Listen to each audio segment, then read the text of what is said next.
स्वागत है आपका निष्कर्ष में। मैं हूं दिनेश गौतम और आज निष्कर्ष इस बात का निकालने की कोशिश करेंगे कि सियासत में सितारों का दखल क्यों बढ़ता जा रहा है। सियासत में सितारे क्या वैसी ही चमक बिखेरते हैं जैसी वो रुपहले पर्दे पर बिखेरा करते हैं, और इस लिहाज से क्या उत्तर और दक्षिण के सितारों की जगमग अलग अलग है। मैं हूं अलका सक्सेना। इस बात पर भी आज चर्चा करेंगे कि चुनावों में सबसे ज्यादा सितारे मैदान में इस बार क्यों हैं। दिग्गजों के मुकाबले स्टार्स चुनावी मैदान में ताल ठोक रहे हैं। अमेठी से राहुल गांधी के खिलाफ बीजेपी की स्मृति ईरानी को टिकट दिया जा सकता है और ये साफ है कि बीजेपी भी स्टारडम को भुनाना चाहती है। इसी पर होगी चर्चा कि सभी पार्टियों में देखा जाए तो इस बार सबसे ज्यादा हम कह सकते हैं सेलिब्रिटीज जो हैं वो मैदान में। जी, और आज इस चर्चा को खास बनाने के लिए एक बार फिर से हमारे साथ विशेषज्ञों का पैनल जुड़ रहा है। हमारे साथ गवर्नेंस नाउ जो कि एक पॉलिसी मैगजीन है उसके संपादक अजय सिंह साहब जुड़ रहे हैं। कैंपेन जो पॉलिटिकल पार्टीज चलाती हैं उसकी बारीकियां और पेचीदगियां समझने वाले राजशेखर मालविया, प्रोमोडोन के सीईओ हमारे साथ इस चर्चा का हिस्सा होंगे। हमारे साथ पूर्व मुख्य चुनाव आयुक्त इस चर्चा में जुड़ रहे हैं एसवाई कुरैशी साहब, बहुत स्वागत है आपका। और इसके अलावा हमारे साथ पूर्णिमा त्रिपाठी जी भी जुड़ रही हैं जो कि सीनियर सहायक संपादक हैं फ्रंटलाइन द हिंदू ग्रुप के साथ जुड़ी हुई हैं, बहुत स्वागत है आपका। तो आइए देखें आज का निष्कर्ष।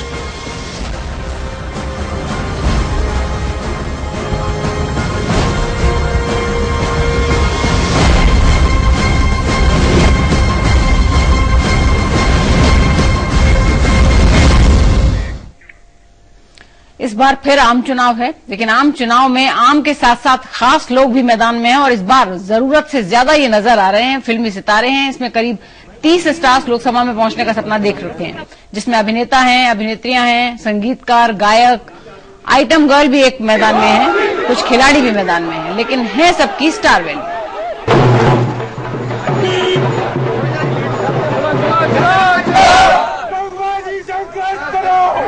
कहीं इस चुनावी मैदान में नगमा नजर आ रही हैं तो कहीं इसी चुनावी मैदान में राखी सावंत भी हैं और कहीं किसी मुख्तलिफ पार्टी के लिए हेमा मालिनी अब वोट मांग रही हैं।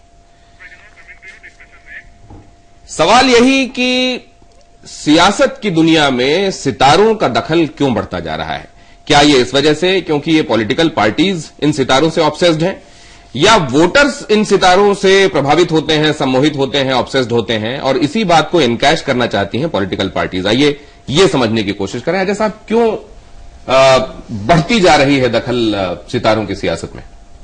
हमें तो लगता है अगर आप देखें तो और ज्यादा होनी चाहिए, क्योंकि जिस तरह का उनका वो है काम है, अगर आप साउथ को देखें तो साउथ में बहुत ज्यादा है, नॉर्थ में तो ये आते हैं और फिर हट जाते हैं।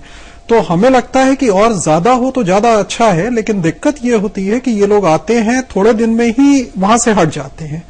तो एक ये साउथ सामाजिक के सितारों के काम में जो फर्क है उस पर हम आएंगे, लेकिन आप जो कह रहे हैं कि दखल और ज्यादा होनी चाहिए, अगर हम नॉर्थ की बात अभी कर रहे हैं तो आपको किन वजहों पर लगता है कि और ज्यादा होनी चाहिए? नहीं, हमें इसलिए लगता है कि ये लोग आर्टिस्ट हैं। अगर अपराधियों का इतना ज्यादा हो जा रहा है तो उसमें अगर आर्टिस्ट आ रहे हैं तो कोई ऐतराज नहीं होना चाहिए। अगर आर्टिस्ट आ रहे हैं तो बहुत अच्छी बात है, लेकिन हमें लगता है कि उसमें जो सामाजिक मुद्दे हैं उनसे इनका लिंक थोड़ा टूट जाता है। एक तो वो दूर रहते हैं, और हिंदी हॉटलैंड में आपने हमेशा देखा होगा कि जब जब ये लोग आए हैं तो एक इम्पैक्ट नहीं छोड़ पाए हैं। जैसे एनटीआर ने इम्पैक्ट छोड़ा था, वैसे अगर आप यहां पे देखें तो एक भी नाम आपको याद नहीं आएगा जो इम्पैक्ट छोड़ पाया हो। जी राज, एक तो जैसे कह रहे हैं अजय कि भाई और आना चाहिए, मतलब करप्ट लोग आ रहे हैं उससे तो यही आ जाए, ये एक कंपैरिजन या एक व्यू पॉइंट हो सकता है। लेकिन पार्टियां इन्हें टिकट देती हैं, उनका इरादा तो सिर्फ ये होता है ना कि विनेबिलिटी देखना कि कौन विन कर सकता है, और उनको लगता है कि इन्होंने जो अब तक काम किया है, जो पहले पर्दे पर या किसी खेल के मैदान में, उस चीज को भुना ले। नहीं तो उनसे पूछता कौन है जाकर कि आपका विजन क्या है देश चलाने के बारे में? देखिए, दो चीजें होती हैं इन लोगों के साथ में।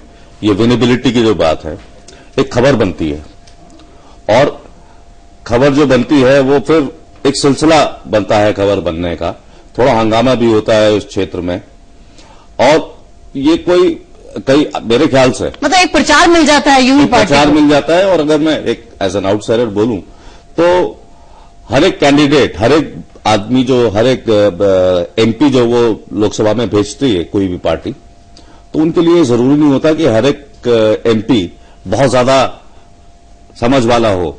एक कोर टीम काम करती है सरकार चलाने में, बाकी तो समर्थक होते हैं।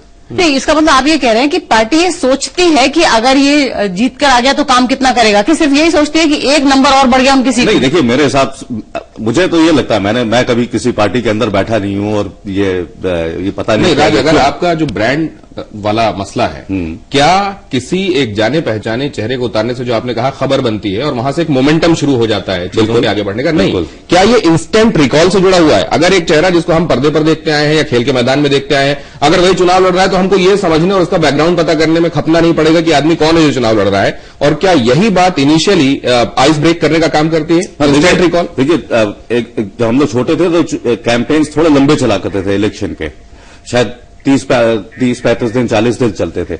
आज की तारीख में जो कैंपेन है उसकी जहां लाइफ 10-15 दिन से ज्यादा हुई, वो campaign it loses it's steam.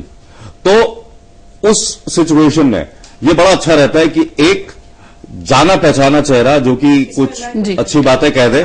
जी पूर्णिमा जी, हम आएंगे इस पर, लेकिन पहले एक रिपोर्ट देख लेते हैं कि किस तरह से पार्टियां जो हैं, जो कह रहे हैं राज की स्टीम बनी रहती है और कैंपेन बिल्कुल हॉट रहता है, भीड़ जुटती रहती है, उसका एक नजारा देखते चले। क्योंकि चुनाव जब भारत में होता है तो सबसे बड़ा दुनिया का लोकतंत्र है, तो उसका जो रंग बिरंगा जो एहसास है, सितारे शायद उसको और बढ़ा देते हैं, और ये चमक दमक दिखाते चलते हैं आपको।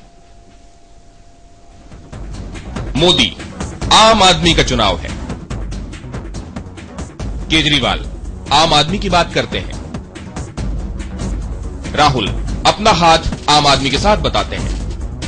देश में बदलते राजनीतिक समीकरण में नेता जनता जनार्दन के लिए सब कुछ करने को तैयार है।